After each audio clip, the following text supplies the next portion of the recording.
আমি একটা মুক্তিযোদ্ধা পরিবারের সন্তান।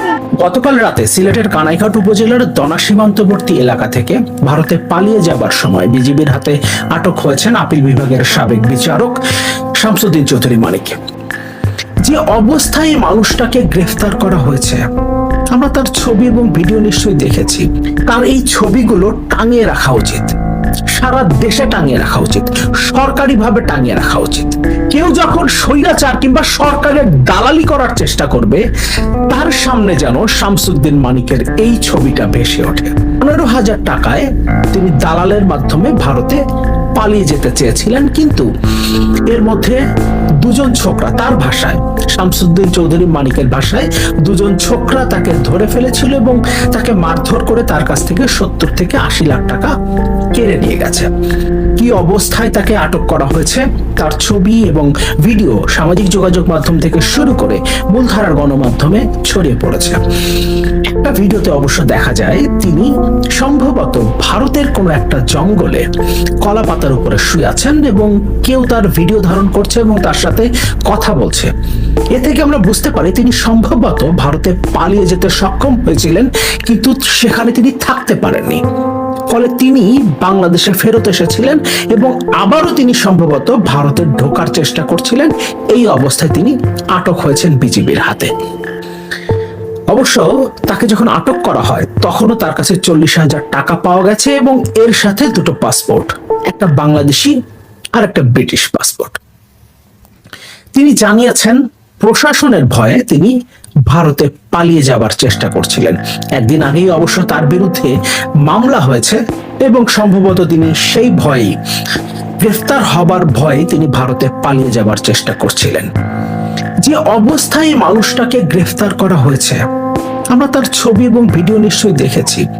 একজন মানুষ যদি না জানে এই লোকটা আওয়ামী লীগ ক্ষমতায় থাকাকালীন অবস্থায় কিভাবে মানুষের সাথে পশুর মতো আচরণ করেছে, কিভাবে তার নামের সামনে বিচারপতি না বললে টকশোতে সে তার সহ আলোচককে মারতে এসেছে, কিভাবে একটা টকশোর সঞ্চালককে সে রাজাকারের বাচ্চা বলে গালি দিয়েছে, কিভাবে অনেয়ারে সে দুর্ব্যবহার করেছে একজন মহিলা সঞ্চালকের সাথে, এবং অফেয়ারে যেটা হয়েছে সেটা পরবর্তীতে সামাজিক যোগাযোগ মাধ্যমে ভাইরাল হয়েছিল। আমরা দেখেছি সেখানে কি পরিমাণ দুর্ব্যবহার সে চ্যানেল আই এর সেই টকশোর উপস্থাপিকা দীপ্তি চৌধুরীর সাথে করেছিলেন।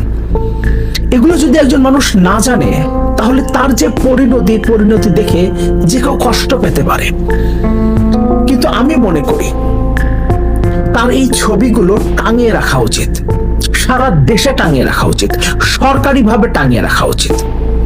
প্রধানমন্ত্রী কিংবা প্রধান উপদেষ্টার ছবির জায়গায় বিচারপতি মানিকের, বিচারপতি শুনতে তিনি পছন্দ করেন, এই কারণে বিচারপতি বলছি, বিচারপতি মানিকের এই ছবি টাঙিয়ে রাখা উচিত প্রত্যেকটা সরকারি দপ্তর, গণমাধ্যমের বিভিন্ন অফিস, পত্রিকা অফিস থেকে শুরু করে যেসব জায়গায় স্বৈরাচারের দালালি হতে পারে সেই জায়গাগুলোতে পরিণতিটা দেখার জন্য তার স্ট্যাচু তৈরি করা যেতে পারে। রাস্তার মোড়ে মোড়ে তার এই ছবি, এখন যে ছবিটা এসছে আমাদের সামনে, পালিয়ে যাবার সময় তিনি যে আটক হয়েছেন তারপরে যে ছবিটা আমরা দেখেছি, কিংবা ভারতের জঙ্গলে তিনি যে শুয়ে আছেন কলা পাতার উপরে, সেই যে ছবিটা আমাদের সামনে এসেছে, ওই ছবিটার ভাস্কর্য বানিয়ে রাখা উচিত। পরবর্তীতে কেউ যখন স্বৈরাচার হয়ে ওঠার চিন্তা করবে, তার সামনে যেন শামসুদ্দিন মানিকের এই ছবিটা ভেসে ওঠে। কেউ যখন স্বৈরাচার কিংবা সরকারের দালালি করার চেষ্টা করবে, তার সামনে যেন শামসুদ্দিন মানিকের এই ছবিটা ভেসে ওঠে।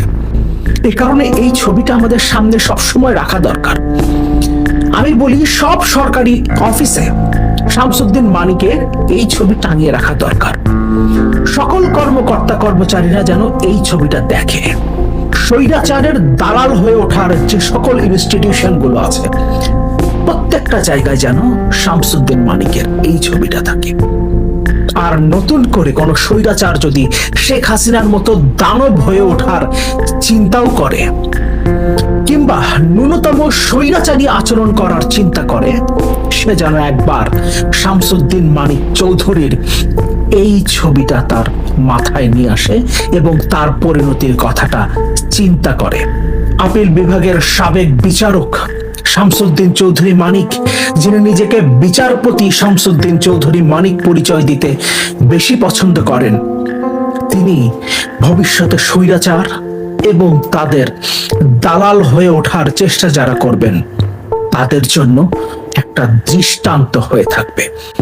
যে ভিডিওগুলো সামাজিক যোগাযোগ মাধ্যম থেকে শুরু করে মূলধারা গণমাধ্যমে উঠে এসেছে সেগুলো নিশ্চয়ই ইতিমধ্যে আমরা দেখেছি। এর আগেও উপস্থাপিকা দীপ্তি চৌধুরীর সাথে তিনি যে আচরণ করেছিলেন টকশোর মূল অনুষ্ঠানের বাইরে, সেই ভিডিওগুলো একটা ভিডিওতে দেখেছি উনি একটা কলার পাতা বিছিয়ে তার মধ্যে শুয়ে আছেন। এই ডিটেল খবর এখন পাওয়া যায়নি, হয়তো পাওয়া যাবে। নাটক করতে ওস্তাদ এই মানিক সাহেব পলানোর সময়ও নাটক করেছেন। ভাবুন আপনি কলার পাতা বিছিয়ে তার উপরে শুয়ে আছেন, জাস্ট এই ধরনের একটা ভিডিও দেখলাম।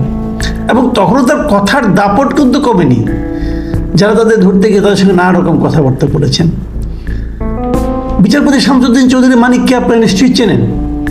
উনি হলেন সেই ভুয়া মুক্তিযোদ্ধা যিনি একদিনের জন্য রণাঙ্গনে যাননি, ভারতেও যাননি যুদ্ধের সময়। পুরো সময়টা উনি ইংল্যান্ডে ছিলেন। সেখানে কি করেছেন না, উনি নাকি কবে পাকিস্তান দূতাবাসের সামনে অবস্থান ধর্মঘট করেছিলেন। এই কারণে উনি মুক্তিযোদ্ধা, এবং দেশে এসে উনি মুক্তিযোদ্ধা সার্টিফিকেট কিন্তু ঠিকই বাগিয়ে নিয়েছেন। উনি ছিলেন আপিল বিভাগের বিচারপতি, মানে দেশের সর্বোচ্চ যে বিচারালয় তার বিচারপতি ছিলেন। শোনা যায় উনি নাকি প্রধান বিচারপতি হওয়ার খায়েশও তার ছিল, এবং তৎকালীন সরকার তাকে না বানিয়ে এস কে সিনহাকে প্রধান বিচারপতি বানানোর কারণে উনি নাকি সবসময় সিনহার বিরুদ্ধে লেগেছিলেন। এবং এই বিচারপতি মানিককে আপনারা দেখেছেন যে উনি কিভাবে বিভিন্ন টক শোতে, বিভিন্ন সভায়, সেমিনারে, মানে একজন বয়স্ক লোক, একজন বিচারপতির কথা বাদই দিলাম, একটা বয়স্ক লোক কিভাবে এত অভদ্র আচরণ করতে পারেন তার সর্বশ্রেষ্ঠ উদাহরণ ছিল এই বিচারপতি মানিক। ওনার একটা কমনই ছিল, যাকে ওনার অপছন্দ হতো পাপে তাকে উনি রাজাকারের বাচ্চা বলতেন। এবং মানে আমার দুর্ভাগ্য হলো ব্যক্তিগতভাবে উনি একবার আমার সঙ্গেও টক শোতে সেই একই আচরণ করেছিলেন। আমার অপরাধ ছিল আমি ওনার নামের আগে বিচারপতি কথাটা বলিনি, এবং উনি নানাভাবে আমাকে প্রেশার দিয়েছিলেন যেন আমি তাকে বিচারপতি নামটা বলি। এবং শেষ পর্যন্ত আমি বিরক্ত হয়েছিলাম, ভাই আপনি তো বিচারপতি নন, তখন আপনি অবসরপ্রাপ্ত একজন ব্যক্তি, তাকে বিচারপতি বলবো কেন? শেষ পর্যন্ত আমি বলিনি, এবং আমি বলেছিলাম আপনার নাম আমি মনেই রাখতে পারি না, এবং তাকে আমি সহ-আলোচক বলে মানে সম্বোধন করেছিলাম।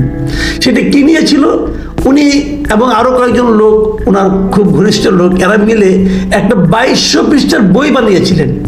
সেই বইয়ে উনি সারা দেশে জঙ্গি মদতদাতা কারা তাদের একটা তালিকা করেছিলেন, এবং ওই তালিকায় দেশের আলেম ওলামা যারা ছিলেন, বিভিন্ন মসজিদের মাদ্রাসা যারা নাকি অধ্যক্ষ অথবা ইমাম ছিলেন, তাদের নাম ওনারা লিপিবদ্ধ করেছিলেন। আমি প্রশ্ন করেছিলাম এই দায়িত্বটা আপনাকে কে দিয়েছে? আমি প্রশ্ন করেছিলাম যে এদের বিরুদ্ধে অভিযোগ আপনি করতে পারেন, কিন্তু এই অভিযোগটা যে আপনি পুস্তকে আকারে লিপিবদ্ধ করলেন, তাদের যে মানহানি করলেন, এটা আপনি কীভাবে প্রমাণ করবেন তারা এই কাজটা করেছে? এটা নিয়ে তার সঙ্গে আমার বিরোধ তৈরি হয়েছিল। এখানে এই রাজাকারের বাচ্চারা রাস্তা দখল করে আছে, এই জন্য আমার আসতে দেরি হলো। এগুলো যাকে এগুলো বলে শেষ করা যাবে না। ওনাকে নিয়ে আমি আরও একটা ভিডিও এর আগে করেছি, সেই ভিডিওটা আমার ধারণা আপনারা দেখেছেন, যদি না দেখে দেখেন দেখে নেবেন একবার। কিন্তু প্রশ্নটা হলো কি, এখানে কি আমরা আসলে এর মাধ্যমে কি দেখলাম যে অশ্লীলতা, অভদ্রতা এবং মানুষকে হেয় প্রতিপন্ন করার পরিণাম আসলে ভালো হয় না। বিভিন্ন টক শোতে আমি ওনাকে দেখেছি, বিভিন্ন সময় কথায় কথায় উনি জিয়াউর রহমানকে নিয়ে গালাগালি করতেন, এবং তিনি বলতেন জিয়াউর রহমান নাকি রাজাকার ছিলেন, এবং জিয়াউর রহমান সম্পর্কে অশ্রাব্য কথাবার্তা উনি বলতেন। একজন লোক যে নিজে ভুয়া মুক্তিযোদ্ধা, সে একজন সেক্টর কমান্ডার সম্পর্কে এই ধরনের কথা বলতেন, এবং এটা বলে তৎকালীন সরকার, শেখ হাসিনার যে সরকার, তাদের কাছ থেকে বেশ বাহবা পেয়েছেন, এবং নানা রকমভাবে তাদের কাছে পুরস্কৃত হয়েছেন। নানা রকম বিভিন্ন কমিটিতে তাকে অন্তর্ভুক্ত করা হয়েছে, এবং উনি সুবিধা লাভ করেছেন। এভাবে সুবিধা পেতে পেতে একটা লোক এতটুকু পর্যন্ত পেরেছিল। তাকে অনেকদিন ধরে বলা হচ্ছিল কেন তাকে ধরা হচ্ছে না, কেন তাকে বিচারের আওতায় আনা হচ্ছে না। তার বিরুদ্ধে কিন্তু এর মধ্যে একটা মামলাও হয়েছে।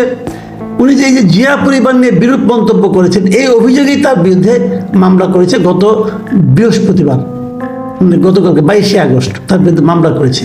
এবং এই মামলা করার পর এই মামলার ইনভেস্টিগেশনের দায়িত্ব দেওয়া হয়েছে পিআইবি, মানে পুলিশ ব্যুরো অফ ইনভেস্টিগেশনকে এই মামলাটা তদন্ত করার জন্য দায়িত্ব দেওয়া হয়েছে।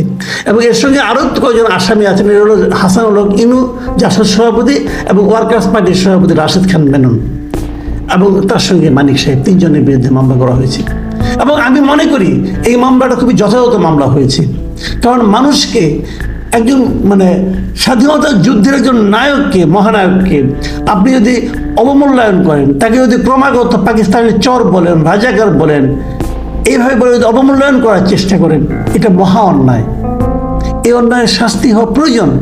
করব শামসুদ্দিন চৌধুরী মানিকের সকল অপরাধের বিচার হোক, এবং এই বিচারটা এমনভাবে হোক যেন সেটা একটা দৃষ্টান্ত তৈরি করে, সাধারণ মানুষ যেন বুঝতে পারে যে অভদ্রতারও শাস্তি আছে, মানুষের বিরুদ্ধে কুৎসা রটনারও একটা শাস্তি আছে, এবং সোসাইটিতে অস্থিরতা তৈরি করার যে অপচেষ্টা, সেই অপচেষ্টা যদি কেউ করে তার জন্য এ ধরনের শাস্তি নির্ধারিত আছে। কেবল গ্রেপ্তার কিন্তু কোনো শাস্তি নয়, গ্রেপ্তারও অবশ্যই একটা শাস্তি, শাস্তির আওতায় আনা, কিন্তু গ্রেপ্তারের পর তার বিচারটাও একটা শাস্তি। সত্যি কথা বলতে কি, এই যে আমি দেখলাম যে কলার পাতা বিছিয়ে উনি শুয়ে আছেন, ওনার মুখে খোঁচা খোঁচা দাড়ি গজিয়ে গেছে, হাতে দেখলাম দড়ি দিয়ে বেঁধে রেখেছে, বেশ কয়েকটা ছবিও আমরা দেখতে পেলাম, আপনাদের ছবিগুলো দেখালাম, আপনারা দেখেছেন। আমার মনে হয়েছে এগুলো দেখে বয়স্ক একজন লোক, আপনারা হয়তো একটু মায়া লাগতে পারতো, কিন্তু আমার মায়া লাগেনি। আসলে আমার মনে হয়েছে এটা ওনার প্রাপ্য ছিল।